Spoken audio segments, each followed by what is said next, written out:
In 1965, a 16-year-old girl was left in the care of a neighbor she thought she could trust.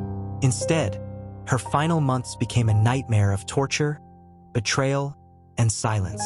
This is the story of Sylvia Likens, the crime so shocking it's been called the most terrible case of child abuse in American history.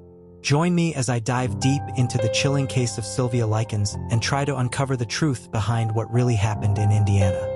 In the summer of 1965, Indianapolis was an ordinary Midwestern city. The streets carried the sounds of children playing, radios humming with Beatles songs, and neighbors greeting one another with the kind of easy familiarity that defined small American communities in the 1960s. But behind the peeling paint and cracked windows of a modest two-story home at 3850 East New York Street, an unspeakable horror unfolded, one that would scar the conscience of the city forever. Sylvia Marie Likens was born on January 3, 1949, the third of 5 children to Lester and Betty Likens. Her parents worked as carnival workers, traveling across state lines with concessions and games, scraping together enough to feed their children. It was a transient, unstable life, and though Sylvia often smiled, her childhood was defined by uncertainty. Unlike many of her peers, Sylvia didn't have the steady comfort of a permanent home. Yet, she remained close to her siblings. Her younger sister Jenny in particular, who had suffered from polio and walked with a brace on her leg. By 1965, Sylvia was 16 years old. She was slender, pretty, with a soft smile and long brown hair. She carried herself with a mix of innocence and quiet resilience. Friends remembered her as shy but kind, someone who loved music and daydreamed about boys, yet carried a sense of responsibility beyond her years. Because of her parents' unpredictable work with carnivals, Sylvia often found herself caring for Jenny, making sure her sister was safe and cared for whenever their parents were away. She was, in many ways, Jenny's protector. That summer, Lester and Betty faced a dilemma. They were headed out of town for carnival work and needed someone to care for Sylvia and Jenny in their absence. They couldn't take the girls along, and leaving them alone wasn't an option. When they met Gertrude Banaszewski, she seemed like a solution. Gertrude was a 37-year-old mother of 7, living in poverty. Her house was crumbling, her furniture sparse, her health failing. She was frail in appearance, thin, chain-smoking, her teeth yellowed, her face prematurely aged. Yet, she gave the impression of someone capable of mothering. When she agreed to take Sylvia and Jenny into her care for $20 a week, it seemed like an act of kindness, a chance for the girls to live in a stable home while their parents worked. But appearances deceived. What awaited Sylvia and Jenny inside that house was not care, it was cruelty. And for Sylvia, it would become a nightmare from which she would never escape.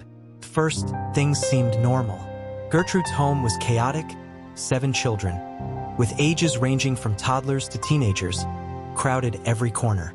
Sylvia and Jenny tried to blend in, keeping their heads down. They shared chores, laughed with the younger kids, and attended church. Yet there was tension. Gertrude's health was fragile. She coughed often, complaining of weakness. She lived off the small payments she received from Sylvia's parents.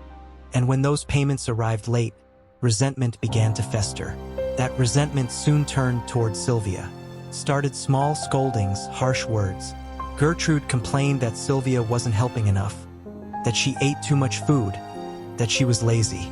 Jenny, with her leg brace, was pitted, often spared from Gertrude's wrath. But Sylvia, with her soft beauty and youthful energy, became the target. The punishments grew harsher. Gertrude would strike Sylvia with a paddle for perceived misbehavior. She forced the girls to do endless chores. But even that wasn't the worst of it. Gertrude's older children, particularly Paula, who was jealous of Sylvia's looks and popularity, began to join in the abuse. What started as discipline mutated into sadism. And Gertrude, instead of stopping it, encouraged it. Sylvia was accused of spreading rumors she hadn't told, of being promiscuous when she wasn't, of being dirty and bad. The accusations were lies, projections born from Gertrude's bitterness and Paula's jealousy. But once spoken, they became justification for torment. By late summer, the abuse escalated. Sylvia was forced to endure humiliations no child should face. She was denied food, beaten, mocked, and made the scapegoat for Gertrude's frustrations. Neighbors noticed nothing unusual. To the outside world, Gertrude was just another struggling mother. Behind closed doors, the nightmare was intensifying. And Sylvia, once a shy girl with quiet dreams, was being broken piece by piece as the summer of 1965 turned to autumn. The Banaszewski house became a theater of cruelty. What began as punishments and scoldings warped into systematic torture. Sylvia Likens, once a normal teenager who loved music and giggled about boys, was transformed into a scapegoat, a target for the rage, jealousy, and malice of an entire household. It started with Gertrude. She singled Sylvia out, accusing her of sins she had never committed, spreading rumors about Paula's promiscuity, flirting with older men, being unclean. Sylvia denied the accusations, but her words meant nothing. Gertrude had built a false narrative, and once spoken, it became truth inside that house. From there, the children followed their mother's lead. Paula, pregnant at 17, grew vicious. Her jealousy of Sylvia's looks and attention boiled into hatred. She beat Sylvia with fists, with belts, with anything she could grab. The younger children, desperate for approval, joined in. Neighbors' kids who came by to play were encouraged to strike Sylvia too. Gertrude told them it was discipline, that Sylvia deserved it. And so a community of cruelty formed, one that normalized violence against a defenseless girl. Jenny, Sylvia's younger sister, watched helplessly. Crippled by polio and terrified of Gertrude, she often complied with her demands. She was forced to participate in her sister's torment, slapping Sylvia or repeating Gertrude's accusations. Jenny's guilt was unbearable, but survival demanded obedience. In secret, she whispered apologies to Sylvia. They both knew escape was impossible. The punishments turned into horrors. Sylvia was denied food until her body weakened. She was forced to eat leftovers, spoiled scraps, even dog feces. Gertrude and Paula mocked her as she begged for water, sometimes forcing her to drink her own urine. Burns were inflicted on her skin. Cigarettes were stubbed out on her flesh. Every wound was a reminder that she was no longer seen as a human being, but as an object for cruelty. At one point, Gertrude confined Sylvia to a basement, where she was left alone, shivering on a thin mattress, denied clothing and dignity. She was ordered to insert bottles and other objects into herself under the guise of punishment. Every new act of degradation chipped away at Sylvia's spirit. But through it all, Sylvia endured. Neighbors noticed her absence, but Gertrude always had excuses. Sylvia had run away. She was in trouble. She didn't want to be seen. Few questioned her. And those who did were deceived by Gertrude's calm, manipulative answers. By October, Sylvia's body bore the map of her torment. Burns, bruises, open sores. Yet Gertrude escalated further.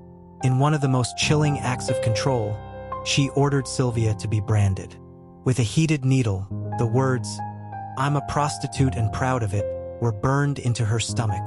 It was not punishment anymore, it was annihilation of identity. In her final days, Sylvia's voice weakened, but her will did not. She begged for water, for food, for mercy. She whispered to Jenny about her dreams, about how she wanted to survive, to live past this nightmare. But on October 26, 1965, Sylvia's body finally gave out. After hours of beatings, starvation, and abuse, she collapsed and never rose again. When Gertrude realized Sylvia was dead, she panicked. She tried to stage a note, forcing Jenny to dictate Sylvia's supposed confession of running away with boys and bringing shame to herself. But the truth was impossible to hide. The police arrived, and the nightmare house was finally exposed. The officers who entered found Sylvia's broken body. A young girl of 16, starved, beaten, branded, destroyed by those who should have been her caretakers. The sheer scale of the abuse horrified even seasoned investigators. Neighbors who had heard rumors of cruelty were confronted with the monstrous reality they had ignored. The trial that followed exposed the depths of the horror. Gertrude Banaszewski, Paula, and several of the children and neighborhood kids were charged. The testimony of Jenny Likens, who broke down in tears as she recounted the torture, brought the courtroom to silence. The jury listened in disbelief as the systematic torment was laid bare. Gertrude was convicted of first-degree murder. Paula and others received lesser sentences. Yet, for many, justice felt hollow. How could any punishment match what Sylvia endured? The murder of Sylvia Likens was not just a crime. It was a mirror held up to society, showing how cruelty, neglect, and silence can combine into evil. It asked haunting questions. How could so many participate in torture? How could neighbors ignore the signs? How could a community fail a child so completely? Sylvia Likens died in 1965, but her story remains one of the darkest chapters in American true crime history. Sylvia Likens' story is not only about cruelty. It's about silence, complicity, and the danger of ignoring suffering. But I want to ask you, balance scale, how could so many children and even adults be drawn into Sylvia's abuse without stopping it? Do you think justice was truly served in this case? Or did the system fail her even after death? And most importantly, what lessons should we carry today to make sure something like this never happens again? Share your thoughts in the comments below. And if you want more deep dives into real-life crime stories that shake the soul, don't forget to like, subscribe, and join our community, because remembering these victims ensures they are never forgotten.